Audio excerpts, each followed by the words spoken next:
Class 9th में हम लोगों ने सर्वांगसम आकृतियों के बारे में पढ़ा था।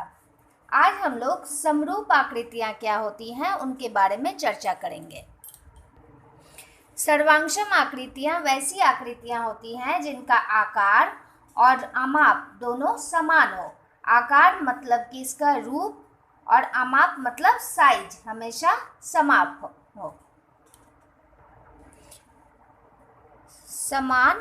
हो।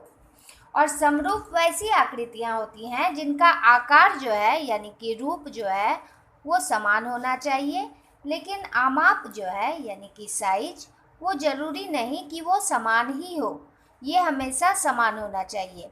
आकार हमेशा समान होगा, लेकिन आमाप जो है वो ज़रूरी नहीं कि समान ही हो, कभी समान भी होगा कभी असमान भी होगा। यानी कि जितनी भी आकृतियाँ सर्वांगसम है वो समरूप कहला सकती हैं, लेकिन समरूप आकृतियाँ सर्वांगसम कहलाएगा ऐसा ज़रूरी नहीं है, क्योंकि आमाप यहाँ पे मेन फैक्टर है। यहाँ हम लोग 2 सेंटीमीटर त्रिज्या के 2 वृत्त लेते हैं। देखिए ये 2 वृत्तों का रूप जो है आमाप जो है वो समान है और साइज भी आमाप जो है 2 सेंटीमीटर है, यानी कि ये 2 वृत्त जो है आपस में क्या होंगे, सर्वांगसम होंगे, सर्वांगसम वृत्त होंगे। और ये रूप समान है और आमाप यहाँ पे कोई फैक्टर नहीं है, तो इसलिए ये दोनों देखने में समान रूप के हैं, एक ही जैसे रूप के हैं, इसलिए ये समरूप भी कहलाएंगे। लेकिन ये बड़ा वाला वृत्त देखिए जहाँ पे त्रिज्या 3 सेंटीमीटर लेके हम लोग वृत्त लिए हैं, ये वृत्त इसके जैसा दिखता है, रूप तो समान है, लेकिन चूंकि इसका आमाप जो है 2 सेंटीमीटर है, यहाँ आमाप 3 सेंटीमीटर है, इसलिए ये सर्वांगसम नहीं कहलाएंगे। अर्थात ये 2 वृत्त हम लोग के सर्वांगसम भी हो गए और समरूप भी हो गए, लेकिन ये 2 वृत्त से यदि कंपेयर किया जाए तो सिर्फ ये समरूप कहलाएंगे, ना कि सर्वांगसम। सर्वांगसम होने के लिए रूप भी सेम होना चाहिए और उसका साइज भी, आमाप भी, लेकिन यहाँ पे रूप तो सेम है लेकिन इसका साइज सेम नहीं है, इसलिए ये सर्वांगसम नहीं कहलाएंगे।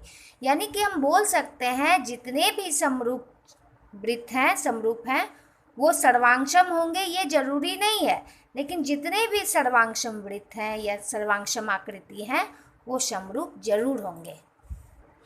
अब इन दोनों वर्ग को देखते हैं। इन दोनों वर्ग में आमाप अलग है, यहाँ 3 सेंटीमीटर भुजा का वर्ग है और ये 2 सेंटीमीटर भुजा का वर्ग है, इसलिए ये दोनों जो है समरूप कहलाएंगे। एक ही जैसे रूप है, आमाप अलग है, तो समरूप कहलाएंगे।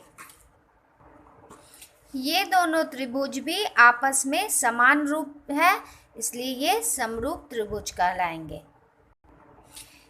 अब इस दोनों बहुभुज को देखने पर क्या पता लग रहा है, यहाँ पे देखने पर लग रहा है कि ये समरूप है, लेकिन ये सच में क्या समरूप है, इसको बताने के लिए हम लोग एक तरीका है कि हमेशा जब 2 बहुभुज समरूप हो तो उसके लिए हम देखेंगे कि इनका कोण जो है, संगत कोण जो है आपस में बराबर होना चाहिए।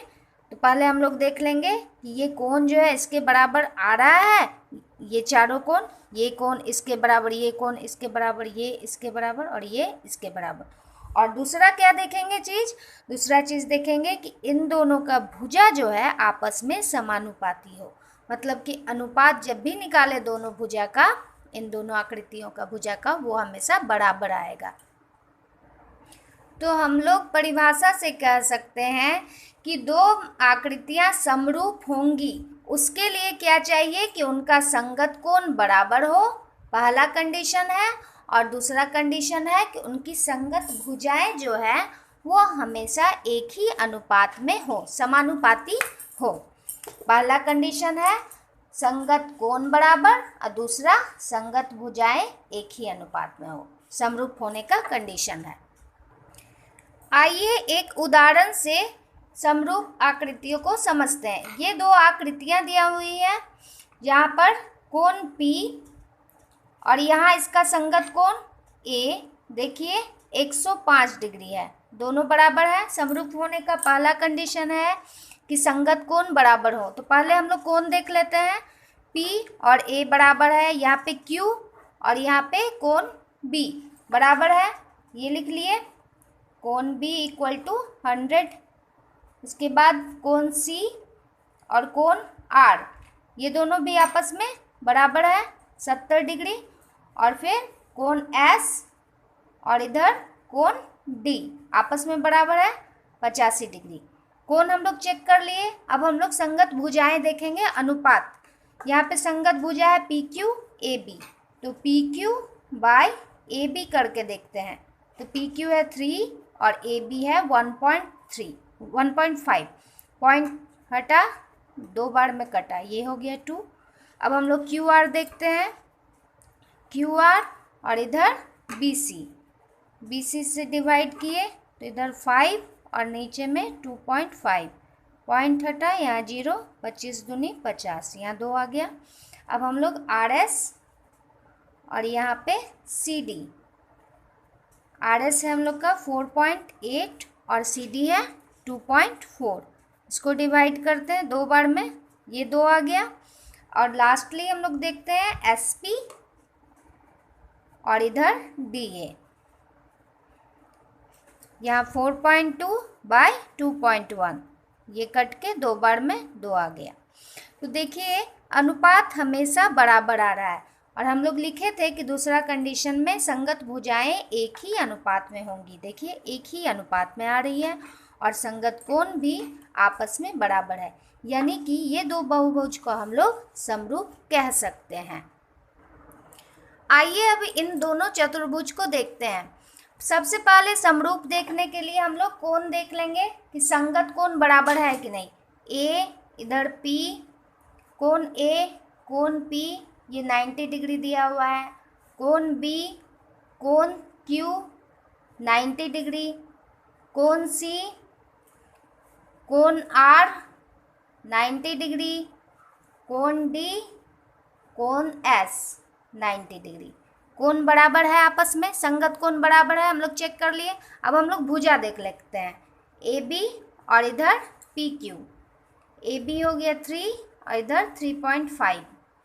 BC QR, BC 3 QR 3, ये कट के 1, यहाँ 1 आ गया। उसके बाद इसको काट सकते हैं, 5 सत्ते 35, 5 छक 30, 6/7। और यहाँ पे फिर CD और RS, CD यहाँ 3 और RS 3.5, ये भी कट के 6/7। DA और इधर SP, ये 3 और ये 3 कट के 1। देखिए अनुपात समान नहीं आ रहा है। जब अनुपात समान नहीं हो तो इसको समरूप हम लोग नहीं कर सकते हैं। यहाँ सिर्फ कोण बराबर है, कोण आपस में संगत कोण बराबर है, लेकिन भुजाएं आपस में समानुपाती नहीं है, इसलिए ये समरूप नहीं कहलाएंगे। तो इस चैप्टर में हम लोगों ने पढ़ा कि समरूप आकृति होने के लिए हम लोग के संगत कोण बराबर होने चाहिए और संगत भुजा जो है उसका सेम अनुपात होना चाहिए। और हम लोगों ने ये भी देखा कि आकार हमेशा समान होगा, जरूरी नहीं है कि उसका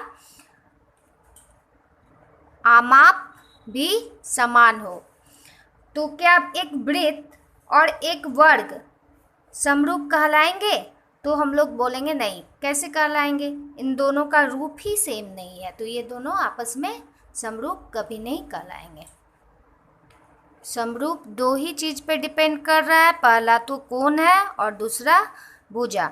संगत कोण चेक कर लेना है और दूसरा हम लोग को संगत भुजा का अनुपात सेम है कि नहीं। ये दोनों यदि सही आ रहा है तो हम लोग बोल देंगे कि वो समरूप आकृतियां हैं। आप लोग तब एक्सरसाइज 6.1 के क्वेश्चंस को बनाने का कोशिश कीजिए और बचे हुए उदाहरणों को। आज तक बस इतना ही।